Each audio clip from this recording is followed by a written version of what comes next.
आदरणीय साथियों, डॉक्टर दुआ का हार्दिक अभिनंदन, नमस्कार। आज हमारा विषय है गद्दार, गद्दारी और प्यार। सत्ता, संरक्षण, आरक्षण और जनता के बीच फंसा लोकतंत्र। यह कोई मीठी बात नहीं है और न ही राजनीतिक लोरी सुनाने आया हूं मैं आपके बीच। आज मैं वह सवाल पूछने या सवाल रखने आया हूं जिसे पूछने से अक्सर लोग डरते हैं। गद्दार कौन है? गद्दारी क्या है?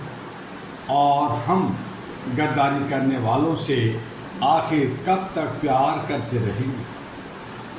साथियों, गद्दार हमेशा सीमा पार नहीं होता। कभी कभी गद्दार हमारे बीच में होता है, हमारे साथ बैठा है, हमारे साथ तस्वीर खिंचवाता है, हमारे साथ नारे लगाता है, हमारे संघर्ष की भाषा बोलता है। लेकिन जैसे ही सत्ता का दरवाज़ा खुलता है वह हमारे बीच से उठकर सत्ता की चौखट पर पहुंच जाता है और हम देखते रह जाते हैं। गद्दारी केवल दुश्मन से हाथ मिलाना नहीं। गद्दारी का मतलब केवल किसी देश के साथ विश्वासघात करना नहीं।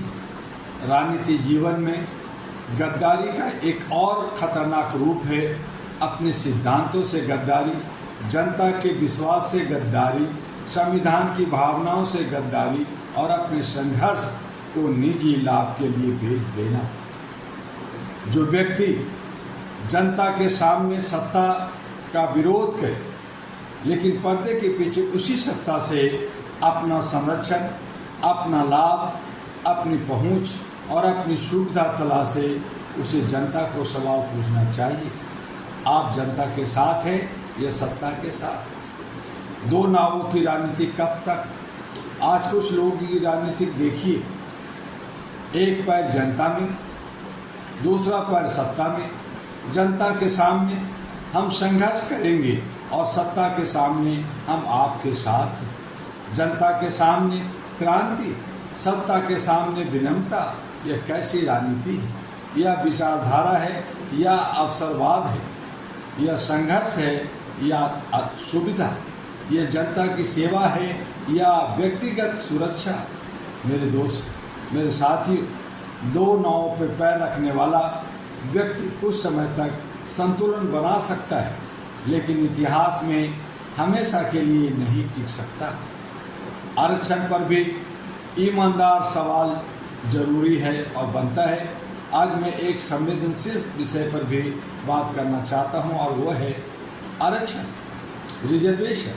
सबसे पहले यह समझना जरूरी है कि आरक्षण का उद्देश्य सामाजिक और शैक्षणिक रूप से वंचित वर्गों को अवसर और प्रतिनिधित्व देना है। इसलिए आरक्षण के खिलाफ लड़ाई नहीं होनी चाहिए। लेकिन क्या आरक्षण की व्यवस्था का लाभ हमेशा उसी व्यक्ति तक पहुंच रहा है जिसे वास्तव में सबसे ज़्यादा आवश्यकता है? क्या राजनीतिक दल कभी आरक्षण को सामाजिक न्याय से ज़्यादा वोट बैंक की राजनीति के रूप में इस्तेमाल नहीं करते? क्या राजनीतिक संरक्षण के कारण कुछ प्रभावशाली लोग बार बार लाभ लेते हैं जबकि सबसे कमज़ोर व्यक्ति पीछे रह जाता है? इन सवालों पर बहस क्यों नहीं होनी चाहिए? लेकिन एक बात मैं बिल्कुल साफ करना चाहता हूँ, आरक्षण लेने वाला हर व्यक्ति गद्दार नहीं है। किसी जाति, समुदाय या आरक्षण की स्थिति से किसी व्यक्ति के चरित्र का फैसला नहीं किया जा सकता है। गद्दारी जाति से नहीं, चरित्र से तय होती है। हमारी लड़ाई किसी समुदाय से नहीं, हमारी लड़ाई है अवसरवाद से, हमारी लड़ाई है राजनीतिक संरक्षण के दुरुपयोग से, हमारी लड़ाई है भ्रष्ट व्यवस्था से और हमारी लड़ाई है जनता के अधिकारों से खिलवाड़ के खिलाफ। आरक्षण अधिकार है, राजनीतिक सौदा नहीं। आरक्षण का लाभ उस व्यक्ति तक पहुंचना चाहिए जिसे वास्तव में अवसर की ज़रूरत है। सामाजिक न्याय किसी पार्टी का चुनावी हथियार नहीं होना चाहिए। जो वंचित है उसे अवश्य मिले, जो कमज़ोर है उसे शक्ति मिले, जो पीछे है उसे आगे आने का रास्ता मिले। लेकिन राजनीति ऐसी ना हो कि गरीब और वंचित व्यक्ति हमेशा केवल वोट बनकर रह जाए। सामाजिक न्याय का मतलब किसी को हमेशा निर्भय बनाए रखना नहीं, उसे सक्षम मजबूत बनाना है। और अब सवाल हमसे भी है कि हम केवल गद्दारों को दोष देकर नहीं बच सकते, क्योंकि कई बार गद्दार पैदा नहीं होते, हम उन्हें बनाते हैं। हम जानते हैं कि कौन अवसरवादी है, हम जानते हैं कौन सत्ता के साथ समझौता करता है, हम जानते हैं कौन संकट में गायब हो जाता है, हम जानते हैं कौन अपने सिद्धांत बदलता रहता है। फिर भी हम कहते हैं छोड़ो, अपना आदमी। यही सबसे बड़ी कमजोरी है। आज अपना आदमी गलत करे तो क्या गलत नहीं हो जाता? क्या रिश्तेदारी संविधान से बड़ी है? क्या दोस्ती मानवाधिकारों से बड़ी है? क्या व्यक्तिगत प्रेम जनता के अधिकारों से बड़ा है? नहीं, बिल्कुल नहीं। प्यार करो, लेकिन आंखें खोल कर। मैं प्यार के खिलाफ नहीं हूँ, प्यार इंसानियत की सबसे खूबसूरत ताकत है, लेकिन अंधा प्यार लोकतंत्र की कमजोरी बन सकता है। किसी व्यक्ति से प्यार कीजिए, उसका सम्मान कीजिए, उसके सुख दुख में साथ दीजिए, लेकिन अगर वही व्यक्ति जनता के अधिकारों से समझौता करे, जब तक सत्ता के सामने सिद्धांत भेज दे, निजी लाभ के लिए संघर्ष को कमजोर करे, तो सवाल पूछिए। व्यक्ति अपना हो सकता है, लेकिन सत्य उससे भी अपना होना चाहिए। अहरा यानी All India Human Rights Association AHRA Global की भूमिका क्या है, ये जानना जरूरी है। मेरे दोस्तों, AHRA All India Human Rights Association Global की जिम्मेदारी और भी बड़ी है। मानवाधिकार किसी सरकार की कृपा नहीं है, मानवाधिकार किसी राजनीतिक पार्टी की जागीर नहीं है, मानवाधिकार किसी नेता का उपहार नहीं है। मानवाधिकार इंसान की गरिमा से जुड़े जन्मसिद्ध अधिकार है। इसलिए सत्ता किसी की भी हो, जहां मानवाधिकार का सवाल होगा वहां डॉक्टर दुआ का आवाज उठेगा।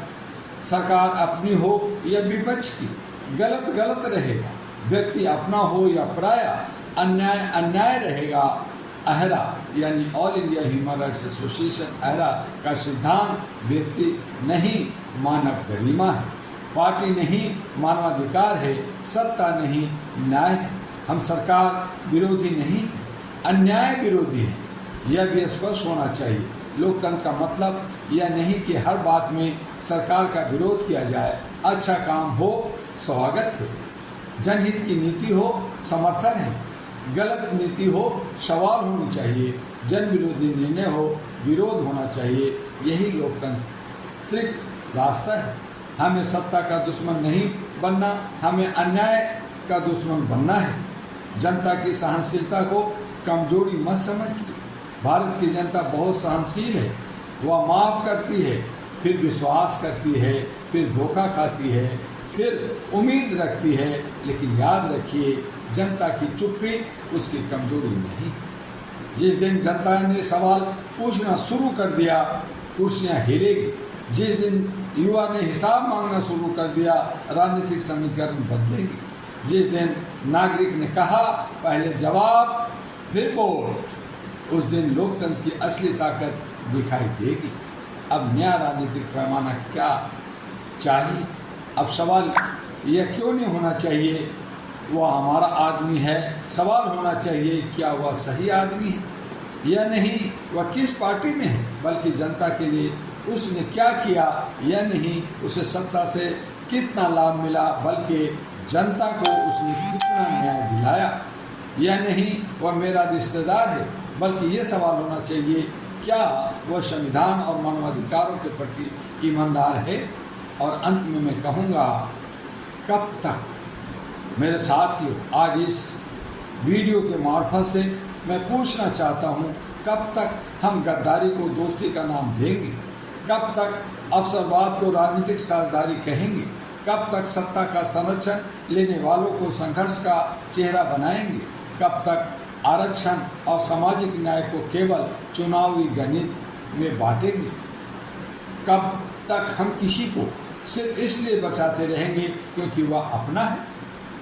अब समय आ गया है, प्यार रहेगा लेकिन अंधा प्यार नहीं, रिश्ते रहेंगे लेकिन सिद्धांतों की कीमत पर नहीं, आरक्षण रहेगा लेकिन वास्तविक सामाजिक न्याय के उद्देश्यों के साथ, सत्ता रहेगी लेकिन सत्ता से ऊपर संविधान रहेगा, राजनीतिक रहेगी लेकिन राजनीतिक से ऊपर जनता रहेगी, और इन सब के ऊपर मानवता रहेगी। इन्हीं शब्दों के साथ मानवाधिकार भी रहेंगे, न्याय भी रहेगा, और यही आवाज़ all India Human Rights association की है। आज all India Human Rights association era global की ओर से मेरा स्पष्ट संदेश है, न व्यक्ति पूजा न सत्ता पूजा, केवल मानव गरिमा, संविधान और न्याय की पूजा। जो जनता के साथ है उसका स्वागत है, जो जनता के अधिकारों के लिए खड़ा है उसका सम्मान है, और जो जनता के विश्वास का इस्तेमाल निजी लाभ के लिए करता है उससे सवाल भी होगा। लोकतंत्र में किसी को भी सवालों से ऊपर नहीं रखा जा सकता। और अंत में मैं कहूँगा, गद्दार एक व्यक्ति हो सकता है, गद्दारी एक व्यक्ति कर सकता है, लेकिन गद्दारी को सहन करने वाले चुप्पी पूरे समाज को कमज़ोर कर देती है। इसलिए आज फैसला हमें करना है, हम रिश्तों के गुलाम रहेंगे या सिद्धांतों के प्रहरी बनेंगे, हम सत्ता से लड़ेंगे या सत्ता से सवाल पूछेंगे, हम अंधा प्यार करेंगे या प्यार के साथ विवेक भी रखेंगे। फैसला जनता का करना है और होना है। और याद रखिए, जनता को धोखा देकर कोई हमेशा नहीं बच सकता। सत्ता बदल सकती है, चेहरे बदल सकते हैं, समीकरण बदल सकते हैं, लेकिन जनता की स्मृति और इतिहास का फैसला नहीं बदला जाता। और इन्हीं शब्दों के साथ जय मानवता, जय मानवाधिकार, जय संविधान कहूँगा। और फिर एक अनुरोध कि HRTV अहरा और अहरा ग्लोबल को लाइक, सब्सक्राइब, फॉरवर्ड करते रहिए, यूट्यूब पे बने रहिए, फेसबुक, इंस्टाग्राम, ट्विटर पे बने रहिए। हम आपके तमाम सोशल मीडिया पर AIHRA होते हैं, और उससे आप मानवीय मूल्यों को समझ सकते हैं, जान सकते हैं। ज़्यादा जानने के लिए www.ahraglobal.org पे विजिट कर सकते हैं। ज़्यादा जानकारी आपको मिलेगा और आप अहरा का एक साझेदार और भागीदार बनकर आप विश्व के अंदर अपना नाम अंकित कर सकते हैं। इन्हीं शब्दों के साथ फिर मिलेंगे अगले दिन। आपका डॉक्टर दुआ।